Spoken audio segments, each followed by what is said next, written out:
Hello one and all, and welcome to Behind the Glass. I'm your host, Sam, from the YouTube channel Seen Through Glass. And I'm Tony from Gravelwood Car Sales. Yes, you are. Each week we get together, we talk about cars, motorsport, F1, what else? Cars? We talk about cars. You can listen to us on Spotify, Apple Podcasts. You can watch us on youtube.com/Behind the Glass. Don't forget to subscribe and turn on notifications. And Tony, if people want to support this podcast, what should they do? Watch it. No. But also head to Patreon. You can support us on patreon.com/Behind the Glass. Thanks for tuning in. We hope you enjoyed the episode.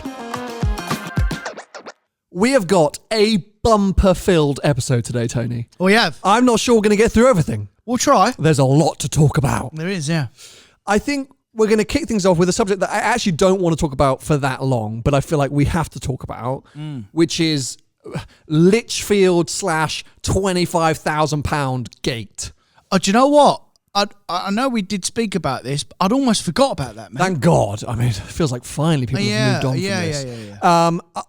As I say, I don't really want to go into too much detail about it because I'm just a bit bored of it all now, but I've had so many messages from people asking if we're going to talk about it that, you know, we try to do our best here to listen to what you guys want us to talk about and try and answer the questions that you're submitting. So it feels like we should touch on it. For those of you that don't know, sort of what happened, what we're talking about last week, at the start of last week, wasn't it? Yeah. Chris Harris put out a tweet saying that Litchfield had told him that recently an unnamed influencer had got in touch and asked for £25,000, some free suspension kit for a Yaris, and some commission on future sales in return for a video, basically to promote Litchfield. Yeah, to promote Litchfield, and Chris was saying that this was kind of appalling and you know, crazy, and from there this kind of crazy whirlwind of chat began, with speculation and accusations, and there was podcasts, there was YouTube videos. It just went mad for an entire week.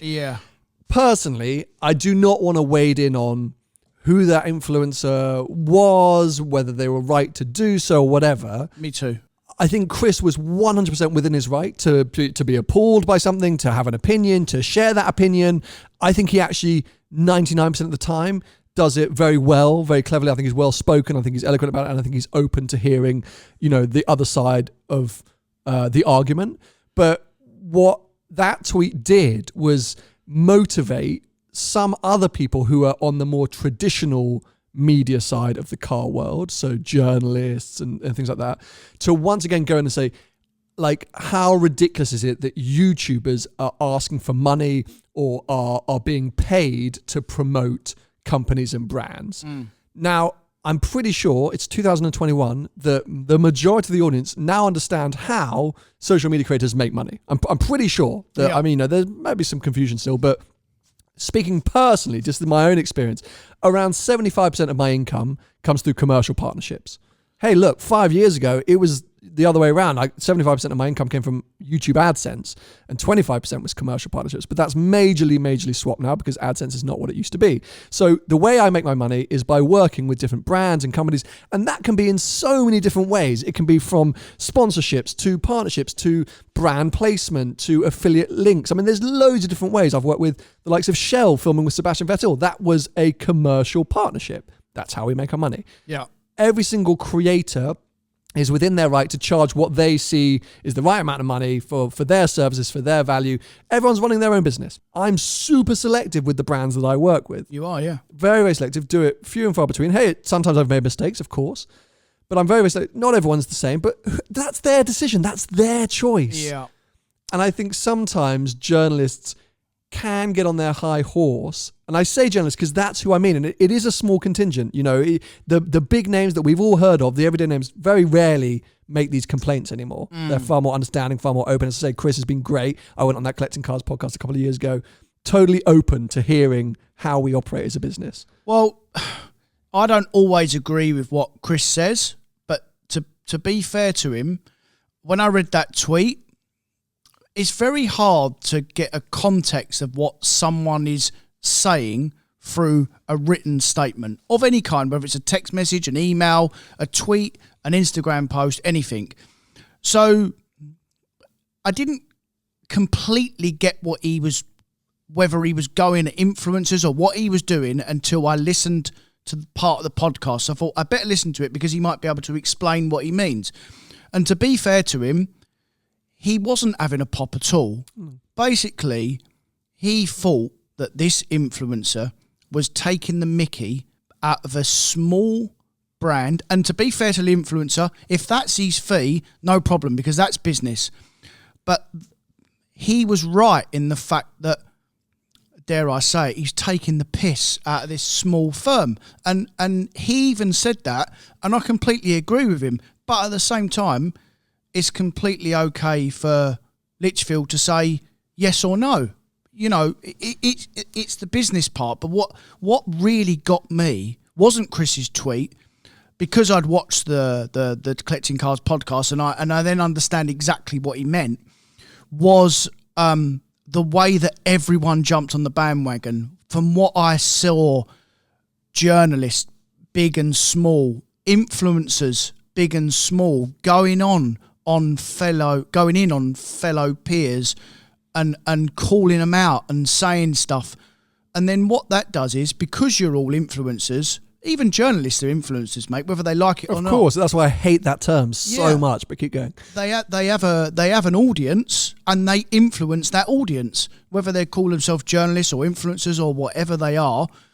And what that does, when they all start saying stuff, the general public then get involved, and it was just a huge snowball effect. And from what I was reading, I just thought, this is awful. From when you look at the original tweet and what Chris was actually trying to say, and to be fair to him, he wasn't digging out influencers. He wasn't saying that. He was saying that he thought that this particular influencer was taking the mickey out of a small firm, and that small firm happened to be his friend, which is why he had a problem with it. Which, to be fair, he was just standing up for his mate, which is exactly what I would do with you. It's like if I called you and said, "Hi, mate, someone's just offered me an F-Type, 2016, 75,000 miles, and they're trying to charge me 110 grand."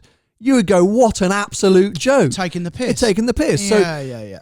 I'm so with you there, and as I say, it's such a difficult one because the way that anyone chooses to commercialize their business is up to them. Their prerogative. Yeah, as I say, I'm kind of moving this whole topic onto a different conversation because I'm bored of actual Litchfield 25k gate. As each to their own, everyone blah blah. I'm not accusing anyone of anything. I'm just frustrated by the fact that some small voices were given an opportunity to once again come in with the, YouTubers shouldn't be making money and they shouldn't be working, and death to the YouTuber, and this is appalling. And I agree. And what wasn't fair is the fact that you was immediately all tarnished with the same brush. Yeah. Which is not fair, because you all are independent, like you said, and you all do things completely different. And you know what as well? I would advise you, by the way, because it completely switched my mind about the whole thing, go and listen to what the guy said on Collecting Cars as well. For sure. Because Ian, Chris both explained why they put that tweet out, and it makes complete sense at that point. And let's leave it as a community now. Let's leave it. Everyone involved, I think, I say, influencers are in question or whoever's been suspected, or whatever. Just let everyone be. Yeah. Everyone can operate however they want to operate. I think judgment should be left at the door now. I agree. Yeah. So let's move on to it, because I'll say we've got a ton to get through. I just thought it was important that we clear the air with that, because I know people were desperate for us to chat. Like I said, I forgot about it, but... You did forget about it. Well, one thing you didn't forget about, because you messaged me last night, you douchebag, was my Taycan rear-wheel drive video. No, I didn't message you. I tweeted you and then I messaged you. My drifting video. Unbelievable. Drifter master. It's clear that you've had plenty of practice on that sim. So go on then. What do you want to say to me after watching that video? What have you been just waiting to tear into me about? No. I'm not going to tear into you at all. But I don't think it's as easy as you think to drift an electric car anyway. Firstly, I can't proclaim that I'm an expert at drifting, but you were doing it wrong. Okay, so a few things which I'll feed in on there. So this car was handed over to me on the press release premise that it had done a 26-mile drift. This was a rear That wheel. car? Yeah, it's got the record for a 26-mile drift. Well, it's probably had enough. Probably think I'm not drifting anymore. So I was like, oh wow, this thing must be nuts. It must just like burn rear tires. And I was thinking in my head of all those kind of crazy electric cars you see at Goodwood or on videos of just tire shredders, all that torque, like that's in my head. So I thought this is gonna be easy. Yeah. Off we go. All I have to do is just pin the throttle out of a standing still. And can I just say that 2 days before, I had the keys to an M2 CS, video coming soon, or maybe it's already live, I can't remember. And it was similar conditions, obviously manual, not that difference in power, around 40 horsepower more in the M2. And I could not get out of a stationary junction, not sideways. It's got cup 2s on it though, mate. I don't care. No. The point being that I'd come from this very similar experience in my head of here's a car that literally, if I'm at 30% throttle, I'm going sideways. Yeah. I'll be honest, and I hope BMW UK don't listen to this. I did nearly bin it into a central reservation at one point because I thought, I finally got traction, floored it, and I still didn't. Well, judging by that Taycan video the other day, I can believe it. Well, good point. Then I get in this Taycan real drive, 26-mile drift, blah, blah, blah. So I'm going, same thing. And then when it didn't the first couple of times, I was like, Now, yes, I freely admit, and I said it in the video, I am no drifting master. But you do know how to drive, mate. You're not stupid. I'm not stupid. I like to think that I'm not stupid. I actually err on the side of caution way more. So I think if I was a bit more stupid and maybe a bit younger, I would have thrown the thing around a bit more and then maybe been in a bush. Yeah, been in a bush or got a bit more angle. And I actually linked in the comments to that video. I linked my drifting. I went to learn to drift in Ireland. Yeah. It's one of the funnest experiences, but one of my favorite videos on the channel that no one knows about. So I'll link it again here because it was brilliant. But yes, so I'm not a master, but I don't not know what I'm doing. For sure. And so I was aware that I was on public roads.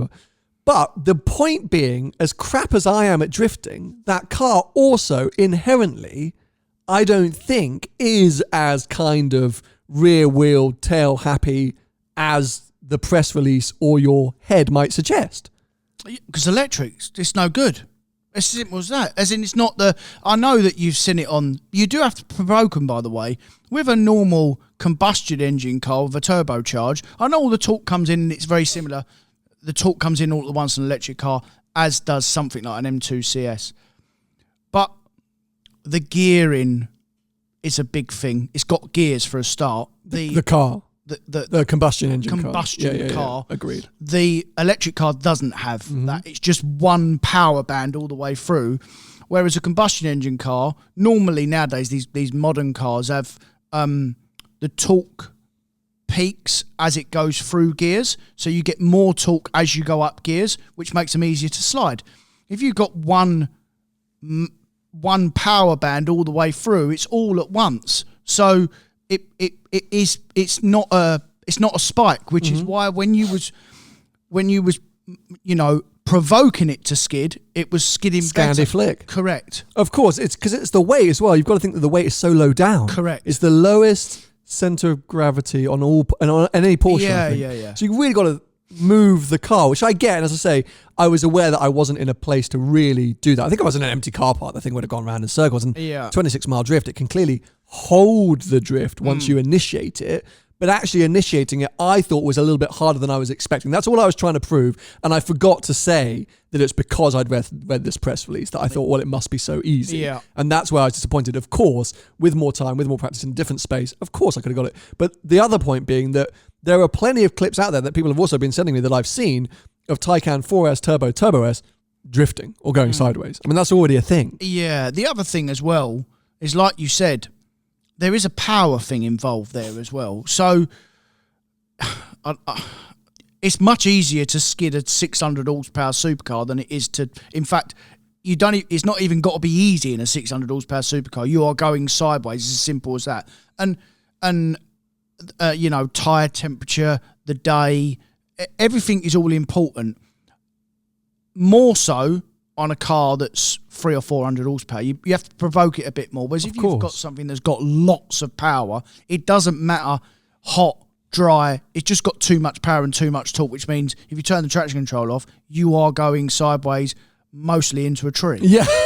Of course, exactly. And, so I think it was just a different way of driving. You've got all those things that you can use in a combustion engine or manual car, clutch kicks and all these kind of different things. And you say rev and torques. And so, yeah, it was an experiment, one that maybe I wasn't the person to do, but I wanted to as an everyday consumer, someone who's not video, out here by the way. Thank you very much. I've watched one of your videos for a while. I stepped up the quality a little bit. I press like. Is that good? Very good, thank you.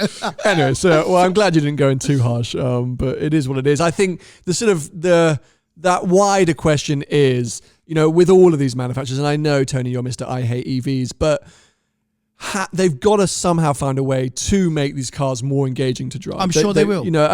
And rear-wheel drive, I guess, is that potential component, and right for Porsche to sort of trial that first. I don't think it really made sense or any difference. If I'm honest, I would still go with a turbo or turbos if I could afford them. Yeah. But it's what we're going to see more of. We're going to see more of electric sports cars or electric drivers' cars, and that has been proven today by, I think, quite a sad announcement. One that has cut me deep. Go on. Jaguar. Oh, I saw. Tell. 2025, they will be an all-electric luxury brand. So this is JLR. Well, like so many brands now, we've been talking about the Lotus Elution, the Renault-lution. This is the JLR-lution.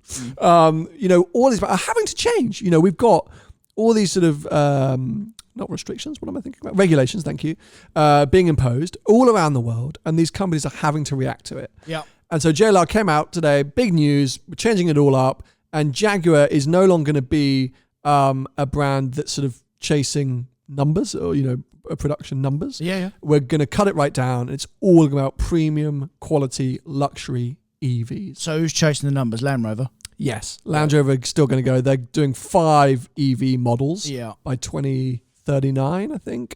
But 2025 for Jaguar to be all electric, that's less than 4 years. Well, that does make sense, because what will happen is Land Rover will use Jaguar as the guinea pig, because most Land Rover dealers prop up the Jag dealers, which is why a couple of years ago they integrated them both. Of course. And had them as one, because they don't sell many Jaguars. Most of it's like business lease and stuff like that, which makes perfect sense, which is why they're going heavily into the EV market, and they will use that as their R&D, which will then go into Land Rover. My complaints are purely from an emotional point of view, where I love that brand and I love their heritage, and obviously F-Type is my baby. But yeah, when you look at it, XC unfortunately didn't sell as well as I think the car suggests it should have, because it's a great car. XF really hasn't. They've really restricted that new engine lineup. F-Pace strong, E-Pace, I don't really know what E-Pace did. But yeah, they haven't been selling in big numbers. Yeah. So I get from a business point of view, but of all the brands to say we're going all electric, premium luxury, why the brand that's famous for huge hunking V8 and Le Mans racing history and engine, like British shouty engineering, like that's why it cuts me. Like, fine, Renault, cool, like whatever. Bentley, I'm like, okay, Bentley, I kind of get it. But Jag, it's like, that's it. When the 5-litre V8 gone, see ya. Yeah. But we've said this, haven't we? The V12's going, and did you see that it's confirmed? Sorry, it's my WhatsApp. Oh. Go away, whoever you are. It's your mum? No, maybe the Jag dealer letting me know my SVR spec is confirmed. God. Go on. Yeah, I can't remember. So, Mercedes. The V12? The V12's obviously gone. They've announced that it's confirmed the next C63 is a 2-litre. So they're all going down that road, mate. So they're all going down that road, but as I say, from a brand point of view, it just upsets me. I'm excited to see what they could do. I like the idea of a super luxury, super premium Jag. I don't think it's going to be sports car in my mind. That suggests saloons and things like that. Which I think it'll be a sad day when we don't have an XK or an F-Type or whatever it might be from Jag. So if anything, it's just motivated me even more to now go and either find myself a Project 7, a Project 8, or just get myself an F-Type again. Or a 2018 F-Type in Stop black. trying to sell that one you've got in stock. Because, we talked about it a lot in the last episode. Should we go and buy V12s? But I've said it for the last 3 years that I need another F-Type in my life at some point. And I kind of feel like if I went back to last year, went go big or go home, it's got to be Project 7. But then I'm a bit like, well, who's going to spend all that money? Why don't I just go and get myself a 50 grand F-Type? But Who's going to buy it when you want to sell it, more importantly? I nearly knee-jerked this morning. I nearly was like, sell everything. I was like, I'm going to sell the 996, sell the Abarth. Just get rid of them, get myself an F-Type. The biggest influencer is being influenced. Yeah. So true. God damn it. One day. I mean, it's got to happen sooner rather than later. I think I would actually be happy. As much as I'm enjoying the projects, the 996 and the Abarth projects, and there's still lots of life in them, as a human being, I would be happier with just an F-Type downstairs. Yeah. My content would be dire because I'd just be doing all the stuff I did. I've wrapped it True Blood red. Yeah. Again. There's a Quicksilver exhaust on it. Again. I've cut the rear wing mechanicals and stuff. Oh my God. Anyway, let's move on. So, a few new cars lurking around. For those of you that are listening, you're going to be a bit frustrated because we're recording this early in the week and there's a lot of exciting cars to be revealed this week that we don't know anything about yet. No. So, McLaren Artura, you guys probably would have seen now. That would have launched their new Sports Series Hybrid. I'm intrigued. Some of the leaked, or not leaked, the teaser photos really suggest baby 720S. Yeah. I don't know if you saw that, but like might have similar headlights, maybe even similar rear. So let's see what that's going to be like. But I'm intrigued. We're both intrigued. You know, our new openness towards McLaren. GT3 I think is getting launched today. We've pretty much seen everything, but we haven't seen a proper finished product yet. Yeah. But we know roughly what that car's going to be. We know roughly what that's going to be. Bloody brilliant. Bloody amazing. The best one there. And then also we've got the first F1 car of the year being unveiled, McLaren's, this evening. So orange. We guess it's going to be they're saying it's going to be the most different car of the year because basically all the cars are evolutions of 2020 cars. Of course. Because the regulations basically restrict them from doing too much. But McLaren obviously are changing engine partners. They're getting Mercedes engines now. Are they? Yeah, so Mercedes engines going forward. So back to the championship winning years of 98, 99, Hamilton, all that stuff like that.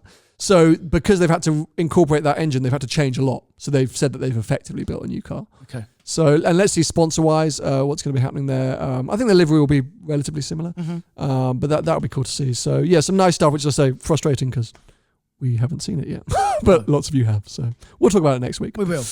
Let's move on to the thing that you kind of spurred us on to talk about the most today, which is based around Golf GTI pricing. Yeah. So we have mentioned it a few times that the latest gen Golf seems to be extortionately expensive. Yeah. And like I said, we have said it a few times. I think base model car is 32 grand now. Volkswagen dealers are going to be screaming at me, but I think I'm right. 32. Club Sport starts 34. Golf R is 37 or 38. Start, by the way. So you can quite easily get a Golf GTI, the people's car. The people's car. Easily spec it to 40 grand. So yesterday, I put a post on my Instagram. Okay. I was sitting at home watching the football, and I put a post up, and I said, would you buy a Golf GTI in a poll or something else, new or used, just something else for 40k? And my phone absolutely lit up. I think it's just people are bored sitting at home. No one had anything to do in lockdown. No. Did you have a percentage of, or was it send us your suggestion? Oh, mate, it was huge. So I had both. I had a percentage and then DM me your suggestion. Okay. And can you remember the percentage? Have a look. Not finished yet. Oh, here he goes. Because I think the Golf... 84%. Said something else. Said something else. So here's my feeling. The Golf, you're right, has forever been the people's car, especially in GTI format. But it's also, I think, the kind of choice that everyone wants to avoid in the sense that, do you remember years ago there was that very clever advertising campaign where they had all these cars and closed the door? Sounds like a Golf. Yeah. Oh yeah, look, that's just like a Golf. Yeah. But I think, especially when you're looking at the market and you think, okay, let's start with the Golf. You think, yeah, but it's a bit boring, isn't it? What else could I get? Do you know what I mean? Well, everyone still does buy them. They are still fantastic. Historically, mate, it is the best hot hatch. Yeah, it does everything as an all-round car. They're my favourite. However, at 40 grand, the cars you can get for 40 grand, nearly new, with change, used, is huge. Let's stay in the hatchback market as direct rivals, direct comparisons. What comes to mind? Well, the suggestions I was getting used RS3s, S3s, BMW 135, BMW M140, A35. Got a lot of A35, IN30 Hyundai. So immediately, like starting off, you did Audi, BMW, and Merc. So 3 theoretically more premium German brands, used or new, I suppose. New? Could you get any of those? Not quite. S3 just. Okay. Yeah.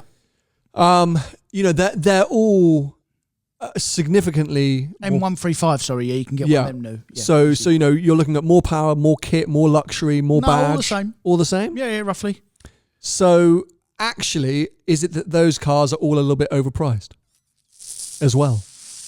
Is this not a reflection of the market in general? Well, listen, we all know that new cars are expensive. And I also had quite a lot of people say, well, what does it matter nowadays? Because everything's on finance. It's all about monthly payments and residuals. And yes, you are quite right. Well done. That's correct. But most people don't keep their cars 4 years. And after 2 years, when you want to come out, which is, we spoke about this before, which is the big problem. The danger zone. Then you'll worry about what you paid new for it then at that point, because no one's going to give 40 grand. In fact, when I looked, they're already discounting them hugely because they're not selling them at 40 grand. I can obviously. imagine. Yeah, it's crazy. It is a crazy amount of money, but I think give me any budget and for a new car, and I'll tell you a better used car I could get for that money. Yeah. But I think the interesting question is new, because I do feel like in general, all cars these days are just getting more expensive. They are, yeah. I know we've spoken about it recently, Defender Gate, and the fact that you had one, you didn't have one was coming, one wasn't coming. But I started to look at them more and more now, and we've spoken about the fact that maybe I'm going to change up the X3 in the months ahead. I thought, maybe Defender maybe that's an interesting car to actually live with. It is a very interesting car. But God, they're expensive by the time you've actually made them nice. Yeah. Well, the one that I had for a while was knocking on 70 grand, mate, for a 2 litre diesel car. Ton of money. Yeah. And that's what I mean. So I think for the Golf GTI, I'm with you. Like 40 grand on a Golf, it blows my mind. My first ever car was a Golf, and I think it was 3.5 grand or 2.5. I can't even remember, it was that long ago. But, and it was great. It was a used Mark IV, and it was wonderful. But thinking of spending 40 grand on a Golf GTI. And the biggest problem with that car as well is that the Mark 7 and 7.5 is so good that you could get a year-old Golf R, just because it's not got the latest screens, but it'll be very similar for 15 grand less. But it's like when we talk about, your beloved GT2 RS. Yeah. I could tell you 10 million cars that I'd get for under 250 grand instead. Okay. So that's why I'm saying, like, I get everyone's point of view, and I am the king of, I will find you a better used car. I will. But what are the comparative cars priced up? Because I would argue it's ridiculous if the Golf suddenly was more than an S3 or was more. Do you see what I'm saying? If they had hiked the prices of their car beyond the competition, because then you're trying to reposition the Golf. Okay. But actually, at starting price, whatever you said, 32 or 33, is that actually just where the market is? Nowadays, hot hatches are just inherently more expensive. But the GTI doesn't compete with the S3, the R does. Okay, fair. So a Golf R spec is, if not the same, a little bit dearer than the S3 now. Okay, so that's an interesting point. It's a problem, mate. It's too much money. But the problem is because... And we're talking about highly spec'd, right? We're talking about because 40 grand and 50 grand are highly spec'd examples. Yeah, so the list price of a standard S3 will be 36, 37 grand. But the S3 will come with full leather, heated seats, will come with a lot more as standard than the Golf. Sure. So to get the Golf to the same equipment as the S3 will be more. So standard, there's not a lot of difference between the two, and actually probably the Golf might be 500 quid or a grand cheaper. Sure. But when you start specing the Golf and putting leather in to get it to the same spec as the S3, it'll be more. So that is a really good comparison. And I think the thing is this just signalling that the new car sales are going to start to take a dip? I mean, we see it quite a lot on the supercar prestige market, but with 2030 coming, I know that I'm only looking at older cars. I'm definitely not looking forward to, let's go and get brand new X, Y, and Z. I want old stuff. And that's going to happen more and more the harder the regulations hit. But also, if the price of a Golf GTI could be 40 grand, as I say, I could name you 400 cars that I think are better, I'd be more excited about, that are at 40 grand. And yes, finance is king. Sure, the monthly payments might be different, but they can also sometimes be better. Because I could go out there and tell you that, okay, your Golf GTI is what, £235 a month or whatever, £239 a month, and in 2 years' time you're going to owe 5 grand to get out of it. But if you can go and get 300 quid a month, I don't know what, it's... Yeah. No, I agree. Yeah. It's the manufacturers will keep hiking these cars and doing finance deals on them all the time. People keep coming through the doors. When they stop coming through the doors, they then adjust. But people are obviously... They do a lot of research into their pricing, by the way. Oh, yeah. And they've obviously looked... It's not one guy. It's not one it's not you and me making it up. No. I know what. Let's go 45 grand. Man. Yeah. There is a lot of research, and I get that bit. And they've obviously looked at the market, Volkswagen, and they think that their car is the best out of all the hot hatches, which is why they priced it at that. And invariably, as an all-round hot hatch, it is the go-to car. It certainly is for me. But I am not. Absolutely not. Like I said to you, 53,000 quid for a new Golf R. Are you joking? Like, no, that it's supposed to be the people's car and a all-round hot hatch. I mean, if you step the ladder up even more, what can you get for 50,000 quid? I mean, it's unbelievable. It goes nuts, doesn't it? And so, yeah, it just keeps deterring me from newer cars. The more and more I look at it, the more and more I think, don't yell at me, but like, Gen 1 Porsche Cayenne. What a car. If you're not watching here on YouTube, Tony is now death staring me, and I think he's also been sick in his mind. But what I mean is that, modern cars in our mind, us old farts, are becoming less and less attractive, more and more expensive. So if you're... I don't really know my point. If you're a young and up-and-comer, are you looking at Golf GTI going, well, that's just too much now, like it's too ludicrous, or that's just what it is? Do you see what I'm saying? Like, I don't know if you've got a really interesting point here, or actually a bit of a non-point. I don't think kids, mate, are buying Golf GTIs now. They're buying Polos, Fiestas. When I say kids, I mean 21, 22. Under 25, say. Because a lot of them, and as well, let's not forget, yes, finance, it will be competitive, but you're still borrowing 40 grand. People forget that. That's debt. Yes. instead of buying something that's a year old for 26, or if you compare it GTI, a year old GTI with 10,000 miles on it will be early 20s. So it's like nearly double the money. And the monthly payments will be loads less because you're just borrowing less money. People always think that, it's a new car and the balloon will be bigger. Yes, it will be. But you're still borrowing 40 grand. You have to remember that. So the monthly payment does reflect that. So I think sometimes we forget that money is written against your name. Correct. Like a mortgage. Like people just go, it's 300 quid a month, I can afford that, it's fine.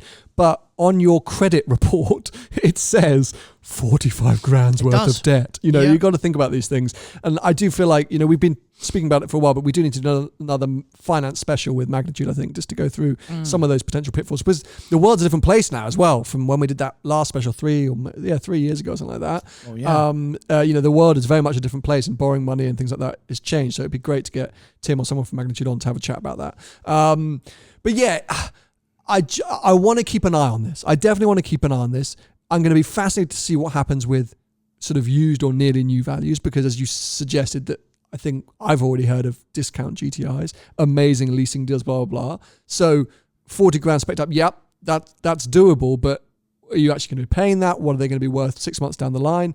And across the board, there are so many examples of new cars that 5 years ago were like half the price they are today. Yeah. And is it just because of the way that the market's moved, or is it because they're getting greedy, or is it because their pricing structure is different? What does it mean? What does it mean for all of us? Yeah. Well, the Mark 7 Golf GTI, when it come out, a GTI was 25, 26 grand plus options. It's now 32 plus options, and you get less standard on the Mark 8 than you did on the Mark 7. So Interesting. So it's like a full £6,000 or £7,000 more. Mate, that's huge. All in the meanwhile, EVs are even more expensive than that. Correct. I mean, we don't know what their used values are like. Well, no, we don't know that bit, do we? That's the scary part. Tesla we do, but Tesla don't buy used cars back, so it just goes to show how much confidence they have in their used market. They won't take them back in. Terrifying, isn't it? The Terrifying. Tesla army did like to go in on me on the Taycan video. They're always there, ready to pounce. Always in the old EV. It was like somebody did a tweet that saying, "What's the worst?" I think it was Rory Reid saying, "What's the worst car group, automotive group?" Yeah. So I was replacing Tesla, and Tesla. The most it couldn't be patriotic, but passionate group of car people.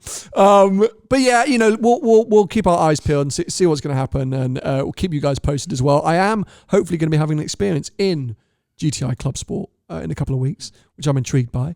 What was the old 3-door Club Sport? Was it called a Club Sport S? Club Sport S. Was that good? Did you ever go in one of those? Yeah. We sold one. So it was a 2-seater. Yeah, like it was a cage in the back and manual and a diff. Was it super stiff or was it all right? Yeah. But like kind of good? But very good, yeah. Yeah, I kind of always like that. Whenever I see them on the road, I'm like, well, that looks good, doesn't it? Yeah, but the modern one, the Mark 8 Club Sport, is just a variant. It's not stripped out. No, I know, which is why I think I'm going to go in on it. I'm trying to keep an open mind. But yeah, because obviously it's not what it was type thing. But the old one, I think, is an attractive proposition. And again, financially, probably less, I would reckon, than the new. I think they're mid-20s still. Yeah. Mid-20s compared to a new Club Sport S, which is a Club Sport. Club Sport, Oh, that's too many names. Anyway, we're going to wrap up today's episode. There was a lot. We got through it all. We did, yeah. Actually, record time. So what? Before we go, what do you think was the most popular car in my DMs out of all the cars that could have been suggested? For 40 grand. Yeah. Used. New or used? New or, yeah. But it was a used everyone's car. Everyone's going to go used. Everyone's going to go used. I mean, it should have been the F-Type V6. It but wasn't. People aren't that clever, so... don't remember seeing that once. Oh, I know what it is.